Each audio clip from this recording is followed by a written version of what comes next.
시간이 많이 지연이 된 관계로 바로 세션 2로 넘어가 보도록 하겠습니다. 세션 2의 좌장님과 발표자분들 무대 위로 모시도록 하겠습니다. 잠시 무대 세팅을 정리를 한 후에 모시도록 하겠습니다. 세션 2의 좌장님과 발표자분들 준비해 주시면 무대 세팅이 준비가 되는 대로 무대 위로 모시겠습니다.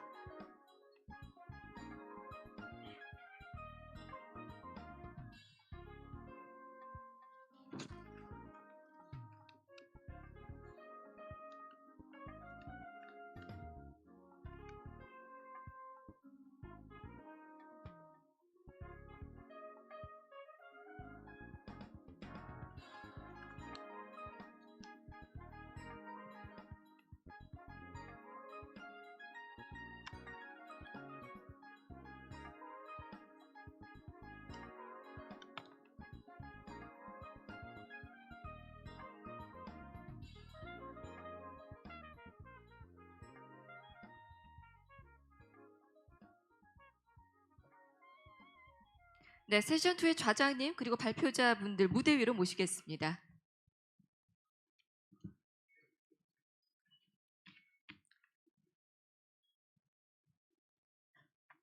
네, 발표자분들께서 착석을 해주시는 대로 세션 2 바로 시작하겠습니다.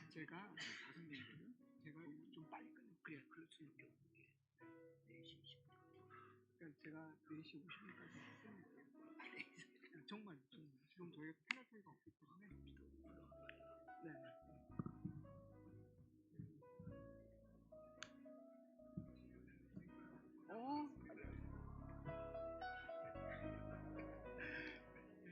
세션 2의 발표자분들 무대 위로 모시겠습니다. 모두 착석이 되셨으면 이제 두 번째 세션 시작하겠습니다. 세션 2의 주제는 기후 정책과 국제 협력입니다. 지금 좌장님과 발표자분들 착석해 주셨는데요. 여러분 큰 박수로 먼저 맞아주시면 감사하겠습니다. Please give them a big round of applause. 네, 이번 세션에서는 국내외 기후 정책의 주요 흐름을 짚어보고 탄소 중립 이행을 위한 국제 협력의 방향을 함께 모색하는 시간 갖겠습니다. 오늘 세션의 좌장님을 소개해 드리겠습니다. 고려대 에너지환경대학원 전 원장이신 홍승관 고려대학교 건축사회환경공학부 교수님께서 좌장으로 수고해 주시겠습니다. 좌장님께서 발표자분들을 소개하시면서 세션 진행하시겠습니다. 좌장님께 마이크를 넘기겠습니다. 네, 방금 소개받은 고려대학교 교수 홍승관입니다. 반갑습니다.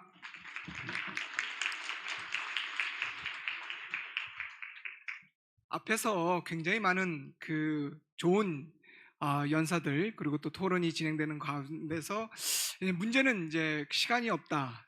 그런 것이 이제 문제인 것 같습니다.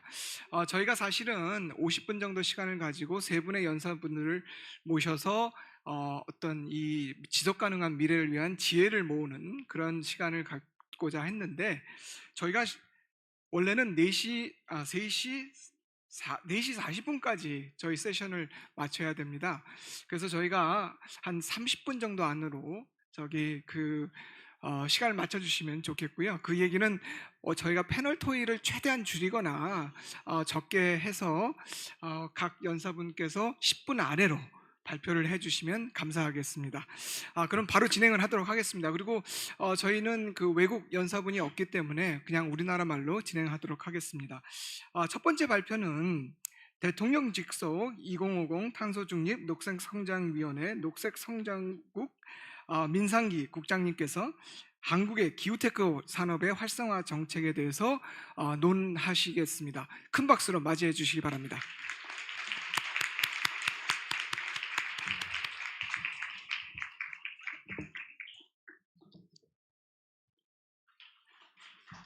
예. 탄소중립 녹색성장위원회 녹색성장국장 민상기입니다. 오늘 제가 발표드릴 내용은 이제 한국의 기후테크 산업 활성화 정책인데 보통 기후테크 하면 스타트업을 보통 생각하시는데 저는 스타트업에 초점을 두되 좀 더 넓게 광의의 기후테크 산업에 대해서 발표를 하도록 하겠습니다.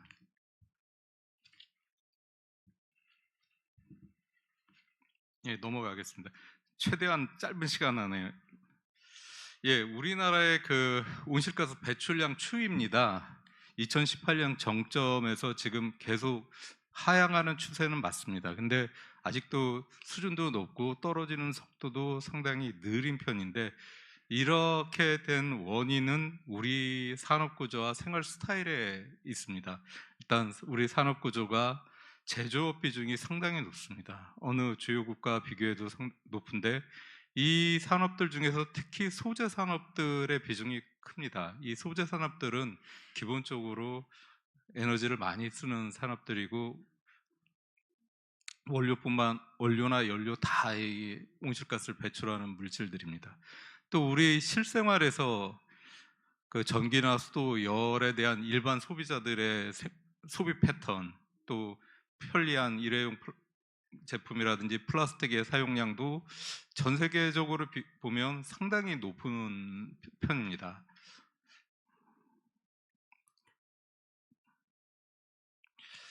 이러한 상황에서 이 온실가스를 줄이기 위해서는 기후 테크가 상당히 중요한 역할을 할 수밖에 없습니다. 그런데 애석하게도 스타트업 측면에서 본다면 우리의 기후 테크 스타트업들은 전체 스타트업 중에 2.2%에 불과하고, 이 스타트업들에 투자되는 그 투자의 규모도 주요 10개국 평균 대비 26% 수준으로 큰 자금이 들어가고 있지 않습니다. 이러한 결과로 전 세계 기후테크 유니콘 기업이 118개 되는데요. 애석하게 우리나라 기업은 하나도 없는 실정입니다. 글로벌 투자 동향을 먼저 좀 보겠습니다. 좌측 상단에 있는 그래프를 보시면 이제 투자 금액이 막대 그래프로 나와 있는데, 투자 금액이 21년 이후로 계속 감소하고 있습니다. 이거는 이제 코로나 이후에 물가 상승이 심하게 일어났고, 그걸 잡기 위해서 중앙은행들이 금리를 높이는 과정에서 고금리로 인한 이제 VC들의 투자 자금 확보도 어려워지고, 뭐 이런저런 이유가 작용했다고 봅니다.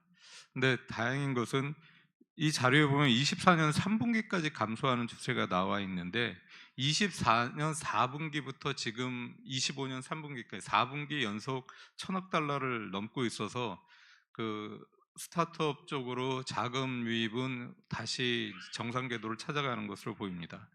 또 전체 투자 중에 기후기술 부분에 대한 투자 비중을 봐도 최근 들어서 오히려 감소하는 추세로 나타나고 있습니다.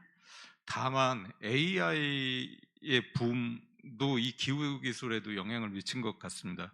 AI 관련된 기후 기술 분야로는 투자금이 증가하고 있습니다.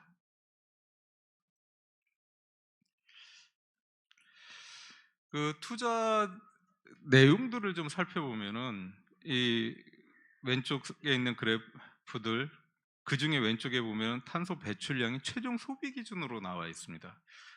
이 얘기는 산업에서 에너지를 가장 많이 사용한다는 것이고, 그 위로 뭐 쭉쭉쭉 있습니다만, 그런데 투자금이 들어가는 영역을 봤더니 모빌리티가 40%나 됩니다. 그리고 산업분은 불과 8%밖에 안 들어가는 거죠. 이 얘기는 정말 그 감축해야 되는 영역으로 자금이 들어가지 못하고, 수익성 위주로 단기에 투자금을 회수할 수 있고 수익을 낼 수 있는 이 모빌리티 분야로 과도하게 쏠리고 있다라는 겁니다. 이런 현상이 비단 글로벌뿐만 아니라 우리나라도 같은 현상을 보이고 있고요. 그 스타트업들 대상으로 자금 조달이 가장 어려운 단계가 어느 단계냐를 설문조사한 게 있습니다. 대부분 보면 그 첫 번째 상업화 시설을 설치할 때 가장 어렵다. 그 전에는 벤처 캐피탈로부터 자금이라든지 아니면 정부로부터 자금 지원을 받고, 또 후단에 들어가서 검증이 되면 커머셜 뱅크에서라도 받을 수가 있는데, 처음 상업화할 때 어렵다. 근데 이 문제 역시 우리나라도 마찬가지입니다. 이 문제를 해결하기 위해서 애쓰고 있으나 쉽지 않은 상황입니다. 각 나라도 이 기후테크 분야의 정책 지원을 아끼지 않고 있습니다. 그런데 주로 보시면 기술 개발, 그러니까 설비 전환, 시장 조성 쪽에 초점이 맞춰져 있습니다. 우리나라도 마찬가지입니다. 기술 개발을 위해서 정부 R&D를 확대하고 있고 기후기술 펀드 같이 공공 영역에서 펀드를 만들고 있습니다.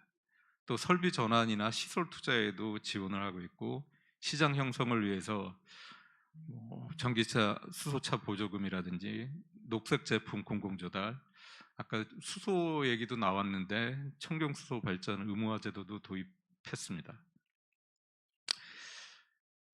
지금은 이제는 이제 우리 탄노기에서 직접 진행하는 그 프로젝트를 하나 소개해드리고 싶습니다. 기후테크 스타트업을 지원하는 넷제로 챌린지 X라는 프로젝트인데요. 아시다시피 탄노기는 위원회 심의기관입니다. 사업을 집행하는 기관이 아니다 보니까 저희는 사실 예산도 없고 인원도 각 기관에서 파견 나온 사람들로 구성되어 있습니다. 그러다 보니까 사업 예산은 없는데 사업을 하긴 해야 되겠고 해서 여러 기관들, 부처들을 설득해서 하나의 엄브렐라를 만들었습니다. 그게 넷제로 챌린지 X고요. 이것을 통해서 이제 우수 유망 스타트업들을 선별해서 지원을 하고 있는데, 이제 재밌는 점은 보통 VC들이나 A씨들이 투자를 하거나 보육을 할 때 그 선정 기준은 이 스타트업이 사업성이 괜찮은지 기술이 괜찮은지를 보고 선정하지 않습니까? 근데 저희는 그거는 당연한 것이고 탄소 중립에 기여하느냐 이 기술이, 이것을 추가적으로 보고 판단을 합니다. 이 프로젝트에 참여하고 있는 기관들을 잠깐 소개해드리면 보육 투자 기관들이 있습니다. 다 이 기관들은 각자의 프로토콜에 의해서 스타트업들을 선별합니다. 우측에 보시면 좌측에서 보육 투자에서 선별된 스타트업은 어느 스타트업이라도, 어디에서 선정된 스타트업이라도 이 보증이나 대출 우대, 규제 샌드박스, 필요한 경우엔 규제 샌드박스의 정부 지원을 받을 수 있고 IP나 공공조달 혜택을 받을 수 있습니다. 이렇게 해서 올해 처음 시작됐습니다. 이 프로젝트가. 이 프로젝트를 통해서 275개 스타트업이 응모를 했고 45개 스타트업이 지금 현재 선정이 되어 있습니다. 분야별로 보면은 에코테크가 상당히 많습니다. 이게 문제라면 문제고 현실이라면 현실인데요. 아까 좀 돌아가서 이 오른쪽에 있는 유니콘 기업들 보면 글로벌리 보면 클린, 카본 쪽 스타트업들이 많은데 비해서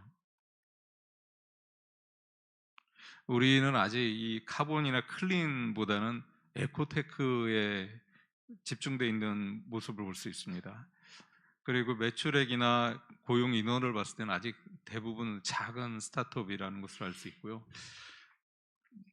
이 자료에는 나와 있지 않지만 지금 정부는 기후테크를 스타트업을 육성하기 위해서 특별법을 제정하고 있는 중입니다. 또 녹색 전환을 지원하기 위해서 한국형 녹색 전환 전략도 범부처 차원에서 마련하고 있습니다. 조만간 공개 발표가 될 것으로 예상하고 있습니다. 감사합니다. 네,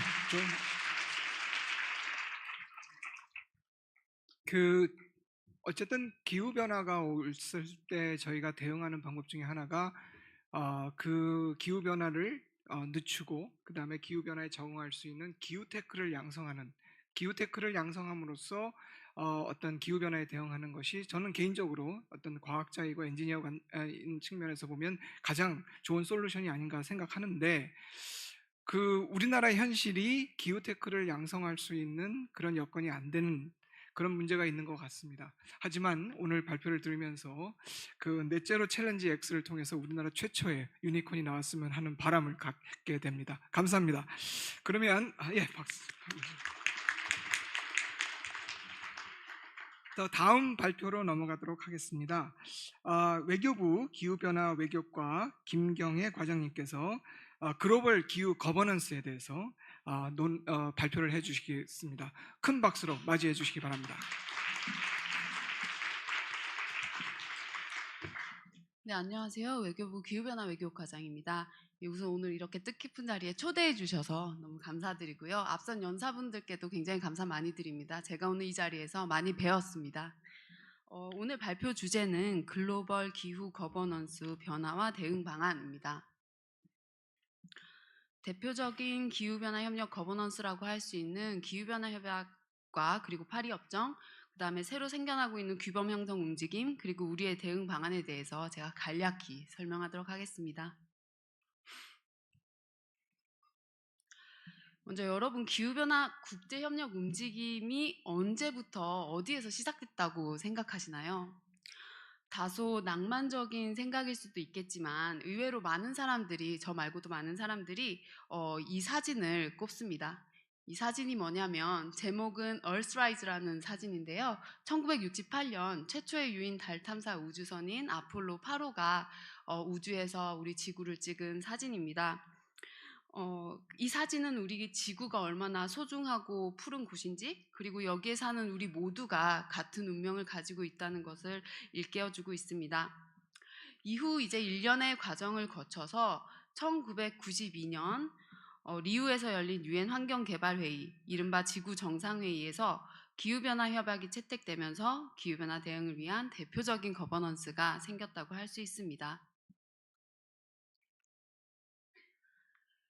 그 1992년 기후변화 협약 채택 이후 1997년 교토의정서 채택, 그리고 그 이후에 1년의 협상을 거쳐서 2015년에 파리협정이 채택되게 됩니다.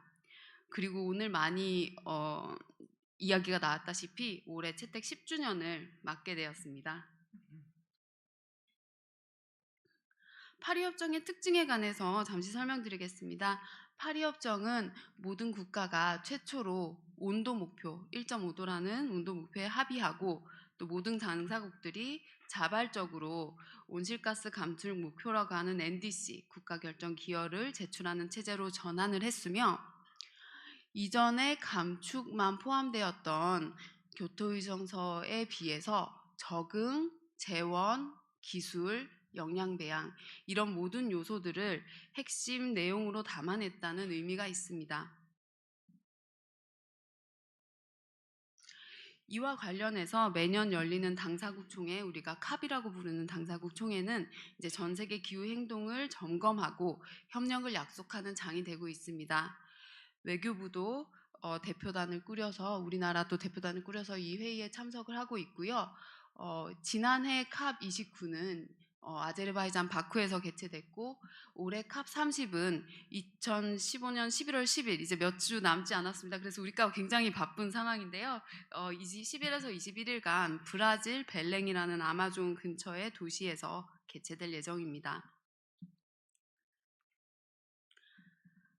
캅 30, 이번 캅의 예상 쟁점에 대해서 말씀드리겠습니다. 이번 캅은 파리협정 채택 10주년을 맞는 특별한 회의고, 임플레멘테이션 캅, 즉 이행의 캅으로 불리면서 지난 10년간의 파리협정의 성과를 평가하고, 그리고 앞으로의 방향을 제시하는 자리가 되어야 한다라는 숙제를 안고 있습니다.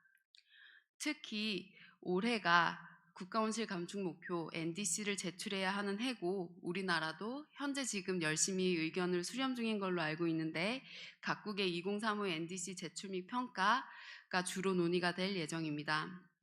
그리고 지난해에 합의한 1.5조 1.3조 달러 기후 재원의 조성 방안에 대해서도 어떤 식으로 이 1.3조 연간 1.3조를 만들어 갈 것인지, 어떻게 이행할 것인지에 대한 논의가 예정되어 있습니다. 그리고 나머지는 브라질 의장국이 관심 있어 하는 열대우림 관련한 이슈들도 논의될 걸로 예상되고 있습니다.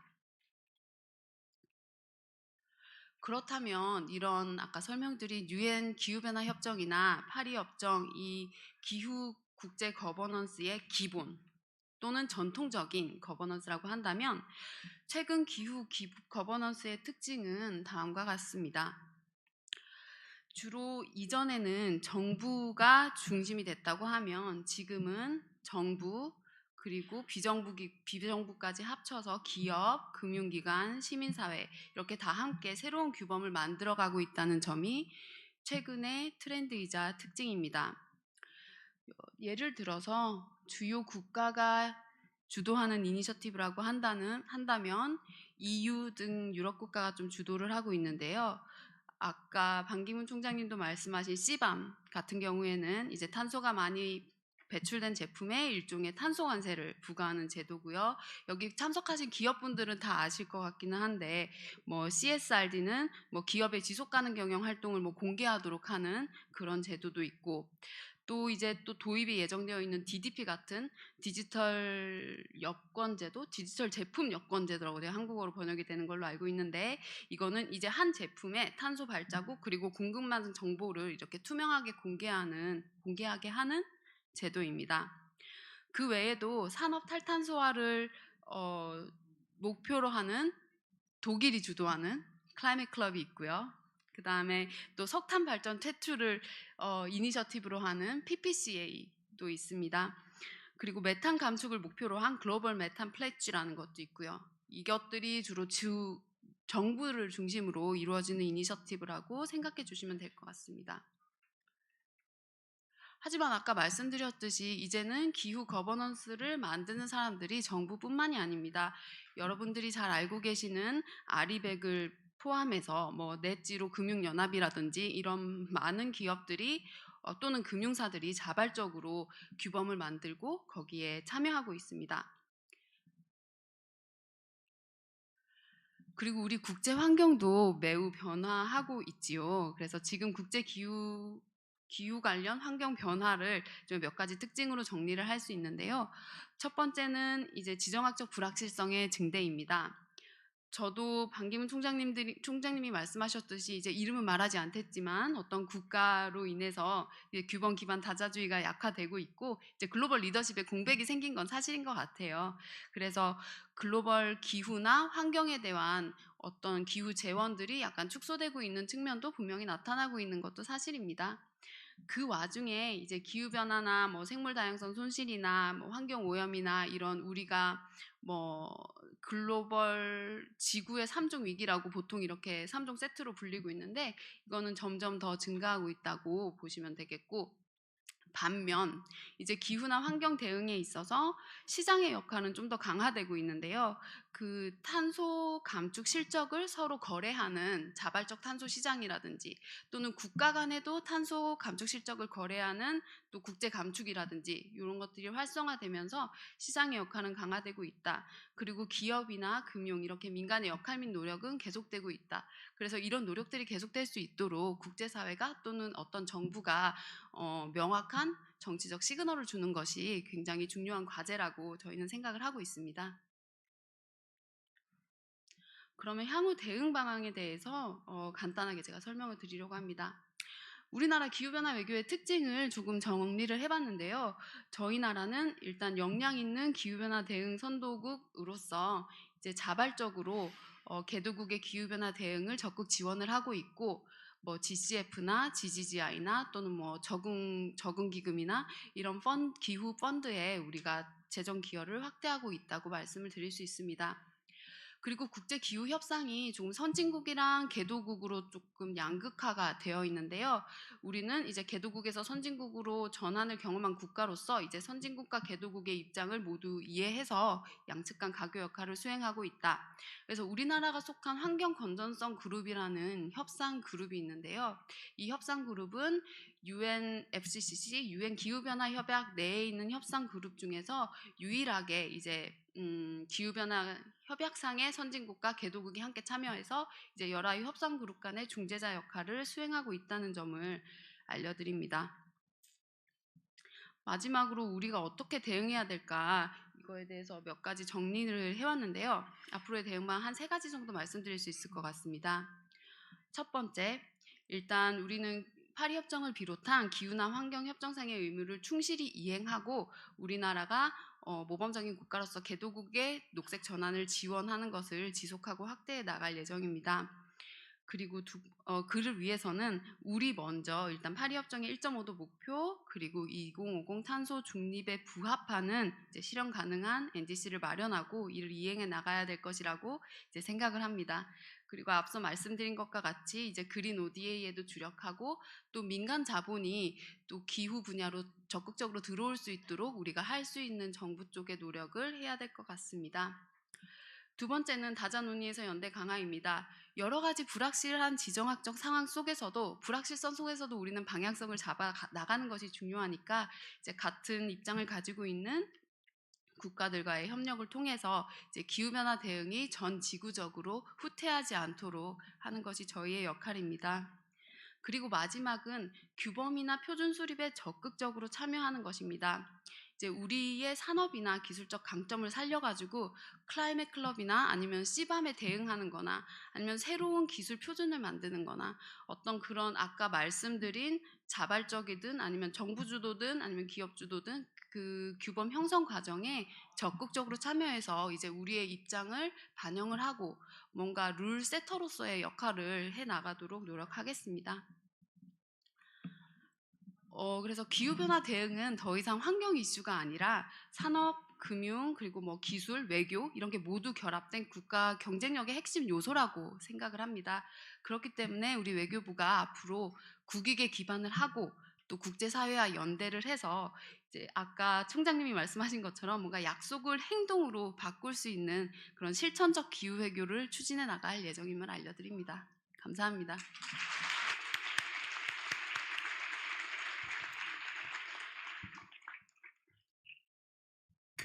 우리나라가 전 세계에서 어떤 그 모델이 될 수 있는, 모범이 될 수 있는 것은 저희가 그 전례가 없는 압축 성장을 해왔다는 것이죠. 근데 압축 성장을 했다는 뜻은 결국 개도국과 선진국을 모두 경험했던 세대가 지금 현재 공존하고 있고, 그런 경험을 살리게 되면 이런 기후변화에 대응하는 데서도 저희가 큰 역할을 할 수 있지 않을까, 그런 생각을 합니다. 그래서 아까 발표자께서도 가교 역할을 한다고 그랬는데 정말 그 의미 있는 말씀이셨던 것 같습니다. 이제 마지막 발표로 넘어가도록 하겠습니다. 마지막 발표는 연세대학교 국제대학원 정태웅 교수님께서 우리나라의 탄소 중립 정책을 기반으로 한 글로벌 협력 전략에 대해서 발표를 해주시겠습니다. 큰 박수로 맞이해 주십시오. 네, 감사합니다. 앞에서 많은 분들이 좋은 말씀을 해주시고 저도 뭐 다 공감되는 얘기라서 같은 내용은 제가 좀 빼고 제가 글로벌 협력 전략에 대한 내용 위주로 좀 말씀을 드려보겠습니다.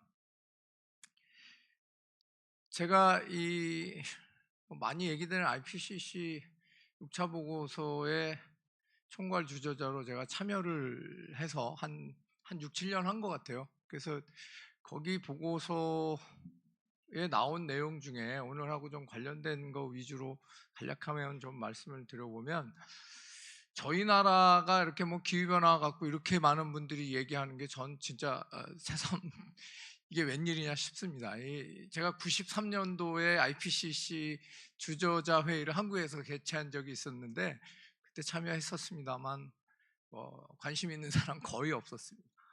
지금 30년 전에는 기후변화 문제가 한국에서 문제도 아니었는데 이렇게 지금 맞서서 많은 분들이 말씀하신 대로 이게 큰 문제가 됐는데, 이 정책 당국자들을 위해서 이제 너무나 과학 보고서가 어렵고 두껍고 막 몇천 페이지, 막 만 페이지 이런 걸 누가 읽겠습니까? 그러니까 정책 당국자들을 위한 요약 보고서를 내는데요. 제가 말씀드리고 싶은 건 이겁니다. 지난 30년 동안 너무나 많은 사람들이 기후변화 때문에 온실가스를 줄이자 했지만 이 실제 흐름은 1990년부터 2019년 코로나 터지기 전까지 한 번도 전 세계 온실가스는 줄인 적이 없습니다. 뭐 독일이 어떻다, 유럽이 어떻다, 줄인 적이 없습니다. 전 세계적으로. 이거는 지금 세대가 반성해야 될 문제라는 거예요. 이게 줄이자고 말은 해놓고 줄인 적은 없습니다. 그럼 앞으로 30년은 어떻게 될 거냐? 정말 줄이자고 하고 넷째로 2030년에 40% 줄이자. 안 될 것 같지는 않습니다만 되려면 많은 얘기를 IPCC에서 했습니다만 제 생각으로는 세 가지가 제일 중요합니다. 정책, 돈, 기술입니다. 이거의 컨비네이션을 어떻게 갖고 갈 거냐, 나라마다 다르죠. 하지만 이거에서 해법을 찾아야 되는 거는 아마 학자들이 공통적으로 얘기한 거 아닌가 싶습니다.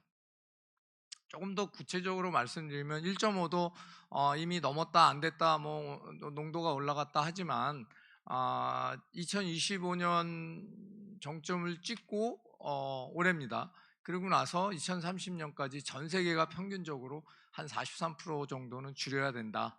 2030년까지요. 근데 이 6차 보고서에서 저는 큰 컨트리뷰션을 한 것은 뭐냐 하면 자꾸 온실가스 얘기할 때 이산화탄소 얘기하는데 메탄도 줄여야 된다. 메탄이 이산화탄소보다 훨씬 더 인간의 많은 경제활동하고 관련이 있습니다. 벼농사도 메탄 나오고요. 우리 음식물 남겨서 쓰레기 해도 나오고, 아무튼 메탄이 굉장히 경제활동하고 관계가 많은데 메탄도 많이 줄여야 된다. 30% 이상 한 게 굉장히 큰 메시지였던 것 같고요. 제가 저는 돈을 파이낸스 쪽을 한 챕터를 담당했었습니다만 IPCC 보고서 하면 제가 이 그림을 제일 많이 인용을 하는데요. 제가 30년 넘게 했습니다만 20년 전에요. 이 제일 왼쪽 위에 있는 그림이 뭐냐면 태양광 패널의 가격입니다.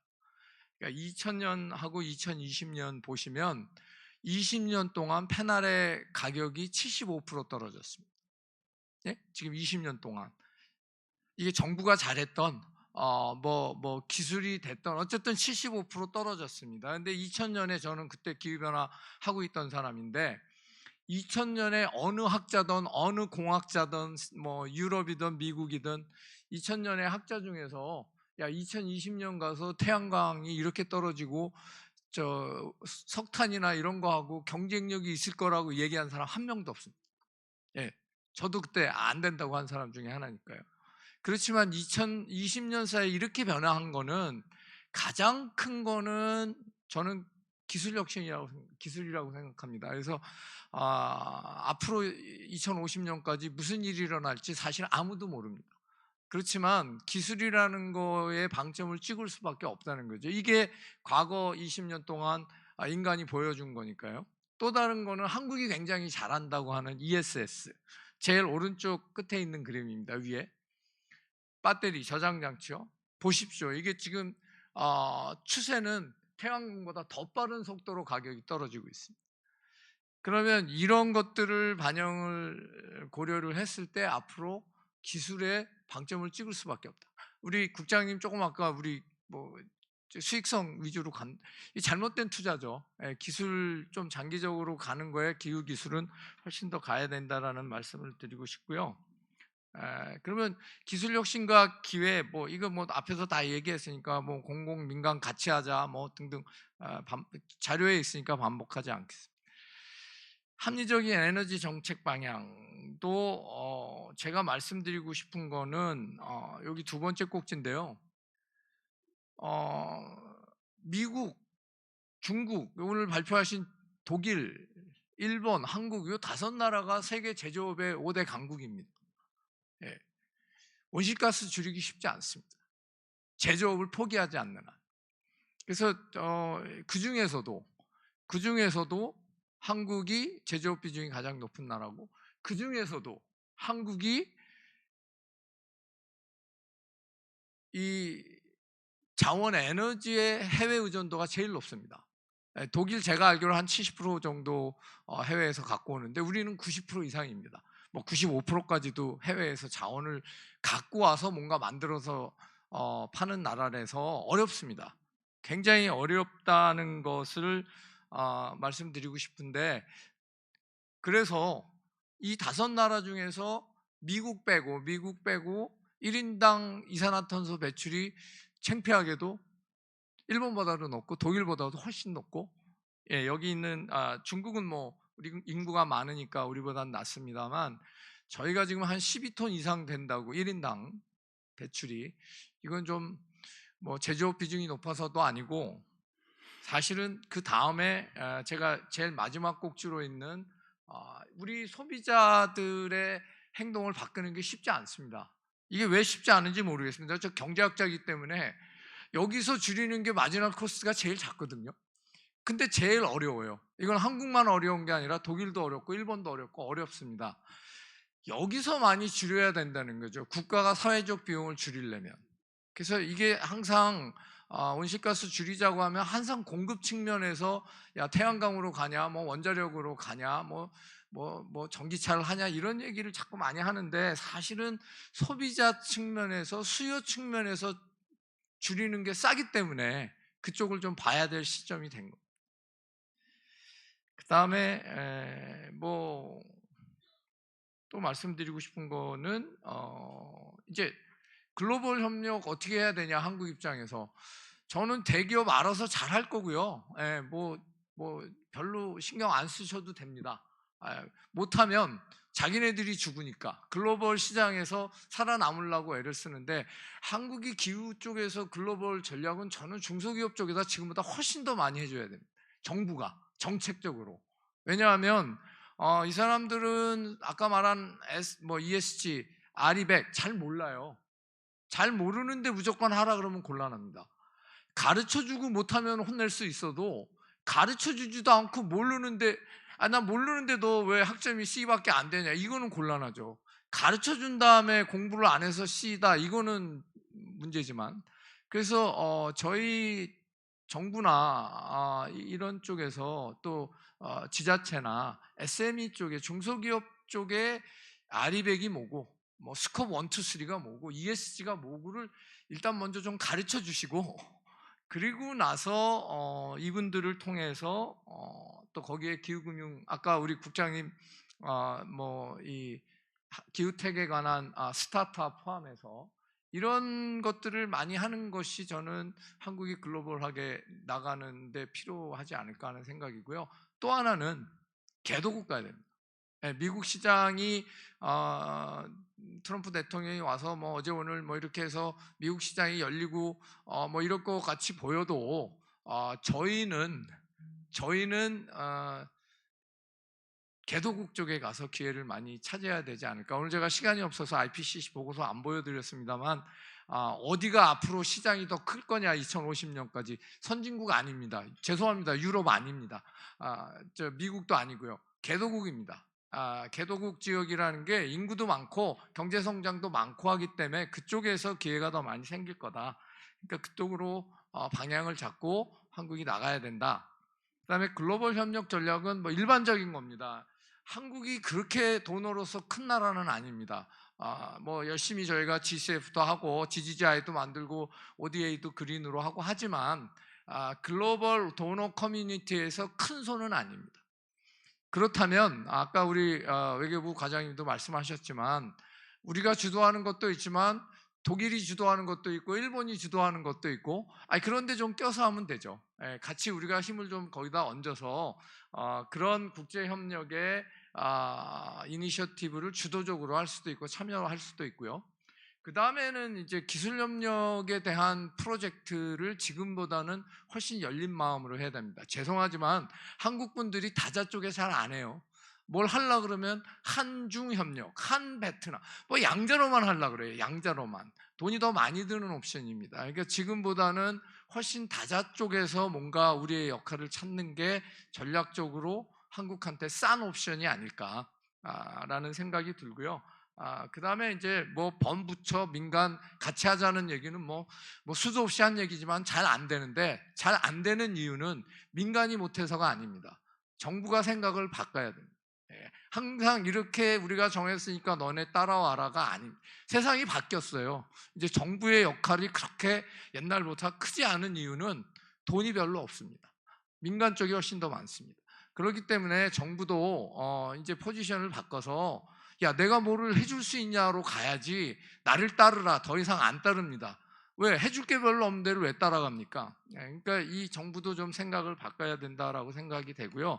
마지막으로 뭐 제 주제하고는 관계가 없습니다만 기후 문제가 잘 안 되는 이유는 제 생각에는 주어진 자원, 제약된 자원 갖고 모든 나라가 선택을 해야 됩니다. 선택을 하는데 어떤 선택을 하느냐? 단기적인 선택을 할 거냐, 장기적인 선택을 할 거냐, 뭐 적응을 더 많이 할 거냐, 탄소 중립을 더 많이, 이거는 선택의 문제지 어느 게 옳고 그르고의 문제가 아닙니다. 또 하나는 요새 자꾸 기후에 대한 피해가 커지니까 우리 장재식 이사장님도 인사 말씀에서 하셨는데 맨날 산불 나고 홍수 나고 해요. 그러면 사후 대책으로 산불 난 다음에 야 이거 대책 만들어 할 건지, 아니면 또 내년에도 산불이 날지 홍수가 날지 예측이 되니 거기에 대한 사전적인 투자를 할 건지, 이것도 역시 선택의 문제입니다. 환경정책으로 볼 건지, 새로운 산업정책인지, 경제정책인지, 외교정책인지, 통합된 정책인지, 이것은 어떻게 보느냐에 따라서 정책 수단의 우선순위가 달라지기 때문에 이것도 저는 역시 선택의 문제라고 생각하고요. 제일 중요한 건 미래에 대한 투자를 할 거냐, 지금 먹고 살기 급급하니까 지금 거에 연연할 거냐에 대한 것도 역시 선택의 문제라고 생각하고요. 마지막으로 말씀드린 대로 정부가 주도해서 할 거냐, 민간이 주도하는 거를 정부가 도와줄 거냐, 이것도 저는 선택의 문제라고 생각합니다. 이런 큰 결정이 되고 나야 글로벌 전략도 나갈 거고 뭐 돈도 벌 거고 협력도 할 수 있을 거라고 생각합니다. 예, 이상입니다. 감사합니다.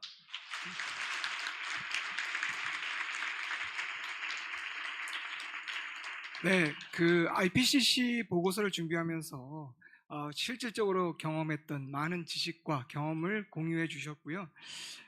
저희 그 두 번째 세션이 주제가 기후 정책 그리고 국제 협력이었습니다.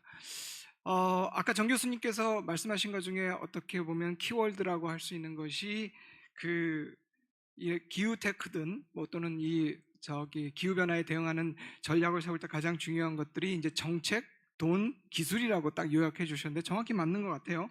policy, 그다음에 finance, technology를 저희가 정말 잘 만들어야지 그것이 서로 상승 효과를 내면서 이제 결과를 낼 텐데, 거기에 또 하나 붙일 수 있는 것은 저희 세션의 주제입니다. 이런 세 가지 요소를 국제 협력을 하다 보면, 그러면 국제 협력을 제대로 하다 보면 그 효과가 최대로 극대화되지 않을까 그렇게 생각합니다. 그래서 정책 그리고 파이낸스 그리고 기후테크 이런 것을 개발을 할 때 국제 협력을 통해서 그 효과를 최대한 끌어내고, 이를 통해서 후속 세대들이 후속 세대들이 한테 행복하고 건강한 지구를 넘겨줬으면 좋겠습니다. 토론, 저도 개인적으로 뭐 이렇게 Q&A가 할 수 있는 그런 여러 가지 질문하는 사항이 많지만 벌써 다 5시인가요? 그렇죠? 양해를 구하면서 저희 세션을 마치도록 하겠습니다. 감사합니다. 네, 고맙습니다. 세션 2 함께 해주신 우리 좌장님과 발표자분들 진심으로 감사의 말씀 드리도록 하겠습니다. 다시 자리로 모시고요. 세 번째 세션 시작하기 전에 우리 스태프 여러분들께서 무대 정리를 잠시 하고 세 번째 세션, 마지막 세션으로 넘어가 보도록 하겠습니다. We will start session 3 right after a short stage setup.